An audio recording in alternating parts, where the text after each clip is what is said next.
Today I would like to appear before you with New Year's greetings that contain what I would like to wish into your souls, what the present time needs so very much.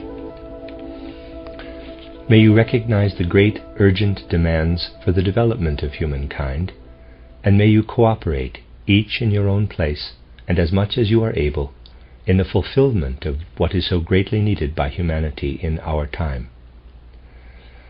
At such a time that symbolically expresses the confluence of past and future, I may perhaps be allowed to refer to something that I believe, even though it is connected with personal experiences, has a certain significance for looking into the whole spiritual constitution of the present time. My dear friends, in the near future, essays of mine are to appear that I wrote a long time ago, some of them more than 30 years ago. Those essays that I wrote while still in Austria were collected through the love shown by our friend Dr. Kalisko in undertaking this collection.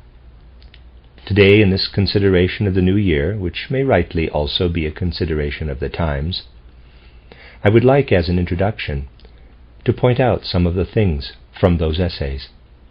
What was written at that time was done in order to speak to the conscience, one can really say, of the German people, in order to give expression to what could then be perceived as a basic deficiency in the spiritual life of this German people. Allow me to read a few of these sentences, now more than 30 years old, from the article entitled, quote, "The Spiritual Signature of the Present," unquote. They point to a past of 30 years ago, which then was the present. Standing within those symptoms of the general spiritual life that revealed itself mostly in the intellectual life of the nation, I wrote at that time, quote, "With a shrug of the shoulder, our present generation recalls that time when a philosophical impulse passed through all of German spiritual life, the mighty impulse of the time which took hold of human spirits at the end of the last and the beginning of this century, and which boldly set itself the highest thinkable tasks, now is ranked as a regrettable mistake.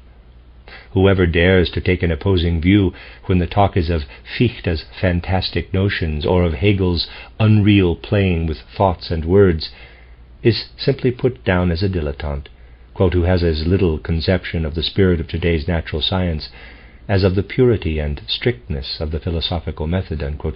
At most, Kant and Schopenhauer find favor with our contemporaries. The former succeeds in apparently deriving from his teachings the rather sparse philosophical crumbs that form the basis of modern science. The latter, besides his strictly scientific efforts, has also written works in an easy style and about things that are not beyond people with the most modest of spiritual horizons.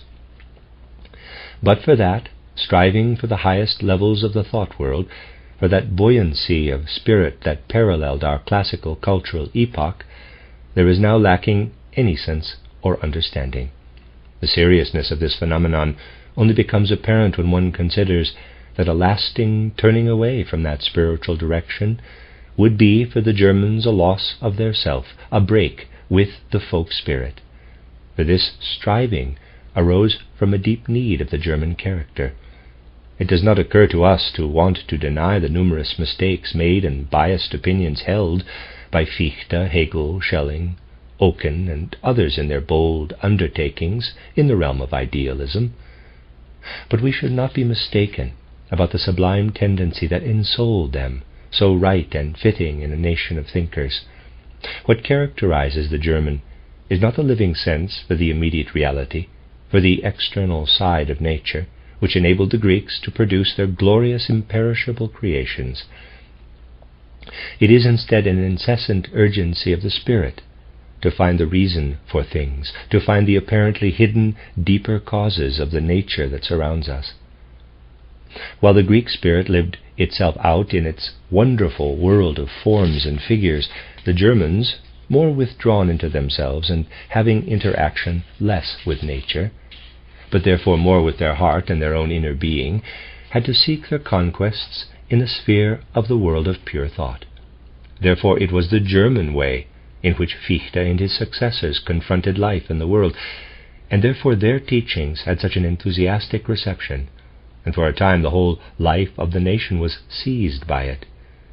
But also, therefore, we must not break away from this direction of the Spirit, overcoming the mistakes, but a natural development on the basis that was established then must be our watchword, not what those spirits found or thought they had found, but how they faced up to the problems of research. That is of lasting value. End quote. At that time it should have been pointed out to the German people what was now threatening to disappear from their view.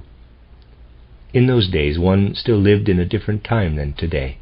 One lived in a time when it would have still been possible in certain circles, if one had wanted to connect oneself with the spirit that was beginning to decline, and to act decisively to open a way for the development of new human impulses. However, human beings would have had to have been found then amongst those who called themselves leaders of the people, amongst those who were giving guidance to the youth for their later life. At that time, there were no experiments of the kind that are now appearing in Russia. At that time, those who were educators of the youth would have had the ability to turn back to the intentions of that former spiritual life and to let it arise again in a new form. But in those days, no one wanted in the least to listen to a voice that spoke for such a revival of a truly spiritual striving of humanity. And everything that has characterized, especially the lower and higher educators of the people in these last 30 years, was an assault against the intentions of a spiritual view of the world. Today I must think about the fact that then, when I wrote those words, my interpretations of Goethe's worldview and his ideas about natural science had just been published. And I must think how I then made those who are active in the field of thinking and of scientific research aware of two great dangers. I then formulated two terms to characterize the two great enemies of human spiritual progress. On the one hand, I spoke of the dogma of revelation, and on the other hand, I spoke of the dogma of mere experience. I wanted to show that the one-sided cultivation of the dogma of revelation, as it has developed in confessional circles, is just as harmful as the boasting about the so-called dogmas of experience, which means all of what is only provided by the outer sense world and the world of material facts by the natural scientists and sociologists. It was then my task, in the course of time, to formulate these ideas more concretely, and to point out the real forces that lie behind these phenomena. What lies behind what I call the dogma of revelation? All of what we today in a comprehensive way call the Luciferic influences on the course of human development. Whoever in our present time wants to lead humanity merely under the influence of the dogma of revelation is leading them in the sense of Lucifer. Whoever, perhaps the natural scientists, wants to lead them merely in the sense of outer sensory experience leads humanity in the sense of Ahriman. In our present serious time, it may not be a consideration for the new year to cast an eye over the last 3 to 4 decades, to point out that it is just as essential for us today to raise once more the call that was raised then, only in a much stronger way. My dear friends, by the course of external events, these 30 to 40 years have clearly shown how justified that call was at that time. Anyone who looks without prejudice at what has happened must say, if at that time such a call had become a reality in the minds of the people of Central Europe, what we now experience as misery and distress would not have come. At that time the call died away. Now one meets it coming from the Roman Holy Congregation in the decree of July 18, 1919, and the cathedral chaplains announce that my writings on anthroposophy may not be read because the Pope has forbidden it. So one must be instructed out of the writings of the opponents. The cathedral chaplains therefore refer not to my writings for knowledge about anthroposophy, but to those of Seiling and his collaborators. This is happening at the same time that under the auspices of a Berlin government with socialist leanings, negotiations are taking place for the establishment of a Roman Catholic nunciature in Berlin. This is also something that gives an indication of the spiritual signature of the present time. And today one would really like to appeal already to the deepest heart forces of those who are still capable of feeling something of the spiritual impulses inherent in the development of humanity, so that they may wake up and really see how things are actually going. For today it is a question, above all else, of people finding the possibility of coming to their own self. And to come to one's self requires confidence in one's own strength of soul. It is just with this appeal to one's strength of soul that it is hard today to reach people. On the one hand, people want to lean up against something that forces them from inside to think and want what is right. And on the other hand, they want to lean against something that forces them from the outside to think and want what is right. People somehow always tend toward two such extremes and never want to exert themselves to strive for a balance between the forces emanating from these two extremes. Let us once more cast our eyes upon something of the spiritual signature of the present, which today is about to become a social and material signature. We hear arising in Eastern Europe the old Marxist cry, "A new social order must come about among people where each human being can live according to his or her abilities and his or her needs." A social order must be developed where the individual capacities of each human being become of value, and where the justifiable needs of each human being can be satisfied. When thus abstractly announced, there is nothing in the least objectionable about this abstraction. But on the other hand, we hear such a personality as Lenin say that such a social order cannot be established with the people of the present time. With them one can only set up a transitional social order. One can only establish something that, of course, will contain injustice in the widest sense. It is also present to an absurd degree in everything being established by Lenin and his followers. They believe one could only produce a new human race that does not yet exist by passing through this transitional phase. And when it comes to be, then one will be able to introduce into it that social order in which each person can make use of their capacities and live according to their needs. Thus they invent a non-existent human race in order to realize an idea that, as I said, is even justified in an abstract sense. But could enough people not be found who grasp the whole seriousness of the current world situation when they hear something like this? Is it not time for this sleepiness to cease, which closes its eyes a little when something like this appears, that in the deepest sense points to the signature of the present, closes its eyes in order not to fully take in the whole significance of such a thing in any way? To come to a concrete understanding about these things, nothing else helps than to abandon the ways of abstraction in the spiritual life. But for that one must really first have a feeling for where abstraction is present, when there is only talk in phrases about soul and spirit, and one must be able to discern when soul and spirit are talked about as a reality. You see, when one speaks of human capacities, they appear as a manifestation of the inner being of the developing person. Humanity is encouraged by a number of its representatives to appropriately develop the capacities and forces that appear in the maturing human being. We only perceive truly in this field if, in a certain way, we perceive the manifestation of these forces and capacities as a manifestation of the divine. We must say to ourselves, the human being has come out of a world of soul-spiritual being into this world of sensory reality.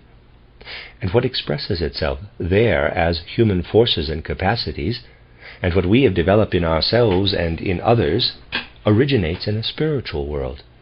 and having descended from a spiritual world into this physical human body, it has now been incorporated in this body. But if you take the spirit and sense of what has been explained here for decades, this spirit and sense points out to you that with the incorporation of human capacities and forces in the physical human body, the possibility is given to the Luciferic beings to access these capacities and forces.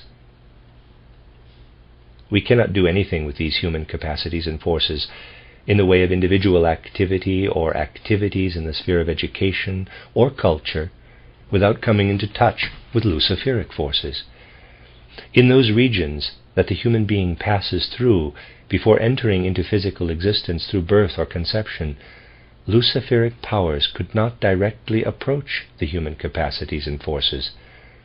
The incorporation in the human bodily system is the means whereby the Luciferic powers can approach human capacities and forces. Only by impartially facing up to this fact do we come to a right attitude in life to all that gushes forth in human nature as capacities and strengths. If we do not want to see the Luciferic, if we deny it, then we are trapped by it. But it is just then that we get into that state of mind that wants to deliver us entirely to something internally compelling, to be thus relieved by all kinds of mystical or religious powers from the necessity of appealing to the free self of the human being, and to seek the divine in the unfolding of our own free selves in the world. People don't want to think for themselves. They want a vague power to express themselves from their inner being, according to which they can prove themselves logical. They don't want to experience the truth. They don't want to exert themselves to have that inner free experience that also experiences the truth. They want to experience the inner compulsion that compels them from within and expresses itself in the proof that does not appeal to experience, but to the power of something spiritual that will overpower and force them to think this or that about nature and about the human being. But in appealing to this inner compulsion, this inner power, people are delivering themselves up to the Luciferic powers. The means that can be used so that people appeal to this compulsion, so that they do not raise themselves to stand freely within the spiritual world, are to forbid them to think that the human being consists of body, soul, and spirit, as was done by the 8th General Council of Constantinople, and to do away with any concern for the spirit. These are coincidences that must no longer be overlooked today, and must be clearly and impartially looked at. At that time, in the year 869, when it was decided that people must no longer believe in the spirit of the human being, the inclination toward Lucifer entered European civilization. And today we have the fulfillment of that. People have given in long enough to the inclination not to experience the truth, but to allow the compulsion of proof, of impersonal proof, to act upon them. That has thrown them to the other extreme. People have not learned to occupy themselves in a pertinent way with the human capacities and forces, and have not wanted to admit that Luciferic powers live in the human capacities and forces when they are incorporated in the physical body in the way I have just explained. Thereby people have experienced the wrong attitude toward the individual capacities and forces to which modern humanity has come, which is currently the order of the day. At the other pole of the human being are human needs, those needs that initially express themselves in the purely physical nature. In his title, Aesthetic Letters, Schiller contrasted these needs so beautifully with the abstract logical power and called them the essential need, Notdurft, while he characterized the logical compulsion as the other power, the power deviating into the spiritual. At that time, during the great period of German development, such a personality as Schiller was on the way to correctly understand the contrasting polarity of the human being. Then the time was not yet ripe to say more than was said by Schiller, Goethe, and those of like mind. Our new time is faced with the necessity to build these things further, and then it becomes anthroposophically oriented spiritual science.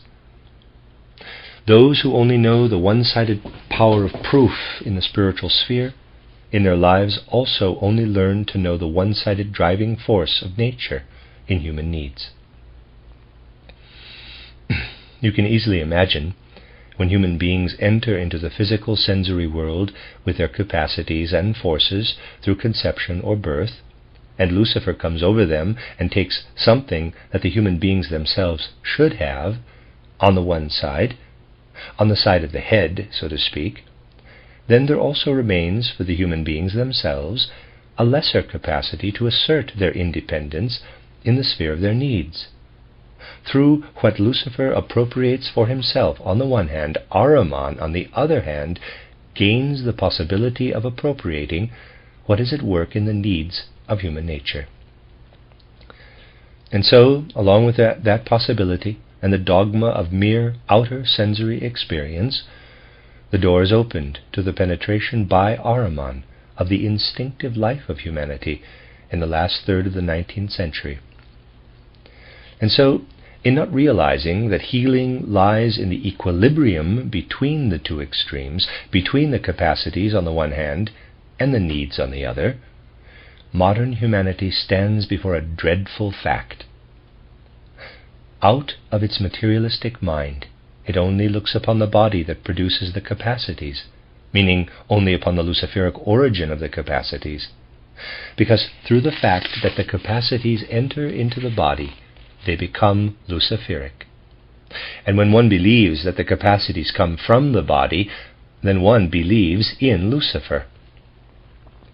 And when one believes the needs arise from the body, then one only believes in what is Ahrimanic in those needs. And what experiment is currently being made over in Eastern Europe under the guidance of the West? This guidance not only appears so obvious because Lenin and Trotsky are spiritual students of the West, but also because Lenin was dispatched to Russia in a leaded coach with Dr. Helphand, so that what is called Bolshevism was imported goods from the German government and the German High Command. What is being attempted there in the Eastern European culture? There it is attempted to eliminate everything that is human, everything that incorporates itself as human in the human body, to harness Lucifer and Ahriman together in their cultural purity. If this were realized today in the East, then a creation would result from the joint efforts of Ahriman and Lucifer, with the exclusion of everything appropriate to the human being. People would be harnessed into the Luciferic Ahrimanic culture like a part of a machine in the whole mechanism of this machine. Only a machine part is lifeless. Let me read that again. People would be harnessed into the Luciferic Ahrimanic culture like a part of a machine in the whole mechanism of this machine. Only a machine part is lifeless and lets itself be harnessed, while human nature is inwardly alive, ensouled, and inspirited, and does not fit into a merely Luciferic Ahrimanic organization, and therefore must perish. Only through spiritual science can we understand what is actually happening today in this spiritually most nebulous of materialistic worlds. But only with this spiritual scientific perception, and the seriousness living within it, can be understood what it means that in the last 30 to 40 years we have not wanted to turn back within the German character to the German spirituality, which is referred to here in my essay.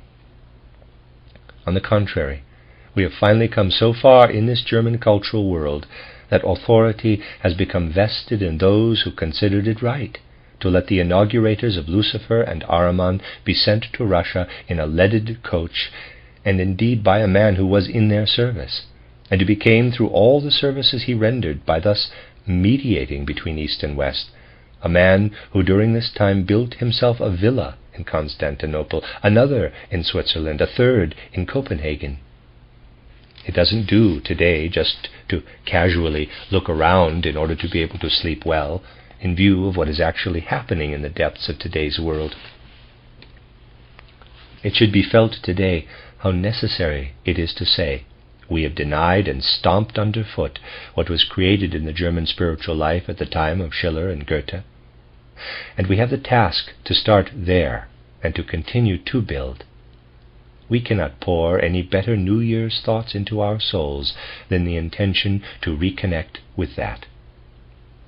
In that place, and I have already mentioned this many years ago, where now our friend Dr. Kalisko has collected my essays, there lived in the 1860s and 1870s a man called Heinrich Deinhardt, who was a Viennese pedagogue. In an age that was descending into materialism, he had the spirit to take hold of pedagogy from the standpoint of Schiller's aesthetic letters. He wrote beautiful explanatory letters about Schiller's aesthetic letters, describing how human beings should be taught to free themselves from compulsory logical necessity and the necessities only arising from instincts. These letters were published at that time. He was one of those who warned humanity, saying, what otherwise must take place must be prevented by means of education. He had not yet been able to speak using spiritual scientific concepts, but with his words he pointed out at that time how the Luciferic Ahrimanic culture would arise if humanity did not shape the science and the art of education according to a condition of balance. This man, Heinrich Deinhardt, had the misfortune at that time in Vienna to be knocked down in the street and break his leg, something that could have been healed with a simple operation. However, according to his doctors, he was so poorly nourished that the process of healing could not be completed. So this man, who already saw quite deeply into what was going on in his time, died as a result of a small accident. Yes, that was the way people in Central Europe were treated, who wanted to find something out of spirituality. This example could be multiplied many times. Now, those who write, like the Jesuit Father Zimmermann, I mentioned yesterday, will probably not die of hunger. Quote, also, for example, it is boasted in the weekly threefold social organism, number 6, that the new impulse, parenthesis, a favorite expression of the anthroposophists and the threefolders, parenthesis, is based on the fullness of Steiner's spiritual knowledge. The manager of the Waldorf Astoria cigarette factory in Stuttgart has founded the Free Waldorf School for the children of the employees and workers of the enterprise, inspired by all that has come to him from the thoughts of Dr. Steiner's anthroposophically oriented spiritual science. There, anthroposophy is to be the artistic educational method. End quote. Those who mock and want to tread into the dust what wants to come forth from the spirit of the time will also not die of hunger in our present hard times. But it will be very necessary indeed that we imprint such New Year's impulses into the soul that will ensure that we do not sleepily and carelessly pass by what is really happening.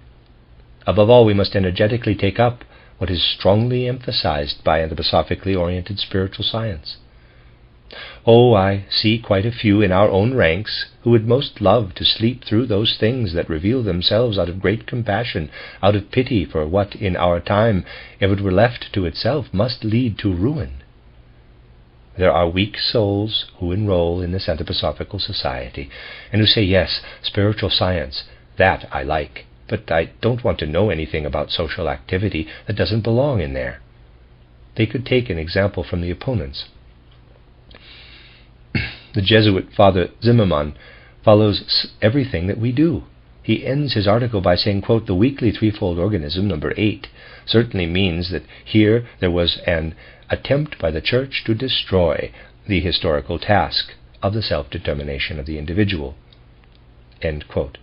And also in other articles, the Jesuit Father Zimmermann has shown that he concerns himself with everything that goes on with us.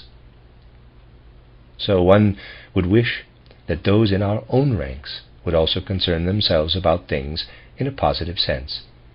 You see, I would like to say that the watchers who only see how they can discover any kind of weakness in the field of anthroposophically oriented spiritual science and what arises from it are not few in number. But I think you know I am not so foolish as to refer to something of the sort I am about to mention out of vanity, and therefore I can also dare to do so. Of course, the opponent's side would like to easily find a point of attack here and there, It is surely good, then, to be able to read in the essay that Dr. Rittelmeyer wrote on, Steiner, War and Revolution, quote, "Just in these days I spoke with a young Swedish scholar of political economy from the school of the strict national economist Cassel, who said to me that he read Steiner's book from cover to cover in the expectation of being able to unmask him as a dilettante, but he had not succeeded in finding him guilty of any errors." Unquote. Yes, more consideration should be given to such things in our circles. We should build on the basis of the knowledge that what is intended here has nothing to do with the customary idle talk of theosophy that takes place here and there, but which is based on just as strict a judgment about things as any science that has ever established its worth. If something like that were thoroughly appreciated, then one would also know why what happened is now called a defection by Father Zimmermann. You know that was not the case, but that we were thrown out because we did not succeed in bringing a real seriousness into the society of wishy-washy talk, because there a real seriousness was not wanted, because there they wanted to continue to chatter on in the same way as they had chattered for years, at best in connection with something or other about which one can say all kinds of things without having any knowledge of the spiritual world. What our time so urgently needs is complete seriousness in the area of spiritual life.